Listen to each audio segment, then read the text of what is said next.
God is a God of love and relationship, and when we look back in the Old Testament to start, we can see that he wanted to inhabit the praises of his people. Even looking at the tabernacle of Moses, when we're looking at the Ark of the Covenant, which represented the very presence of God, it was placed in the middle of the people, not afar. That one of the very names for God himself is Emmanuel, which means God with us. So when we're looking at this time period, it's the medieval period that spans from 600 to 1517 AD. It's almost 1,000 years in history, and we see that the worship landscape doesn't necessarily look like the worship was expressing that God wanted to be near to us.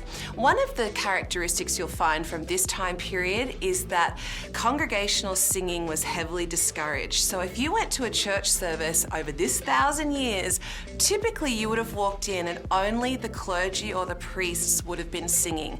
You wouldn't have walked in and had everybody in the room singing along their favorite worship song. It's just for the priests. Another characteristic was that the instruments were heavily discouraged as well. So this time the Catholic Church was really predominant, and one of the things that they started doing was writing more songs with the content that had to do with the Virgin Mary and the saints and less about Jesus and God. But it also drove a lot of the creatives outside of the church world into the secular realm. So you see more creativity happening outside of the church than inside the church. Another popular instrument toward the end of this period was actually the organ. So on comes the organ, which I know a lot of churches still use today. We enjoy that in our own church with that southern sound. We've used a couple of those, tracks with our songs that we've written. But you can see that that was sort of one of the only instruments in this time as far as churches using instruments, which is really interesting. If you could just imagine the worship landscape for 1,000 years, I think that blows my mind. I think that the Dark Ages is actually an apt name for this time in the period.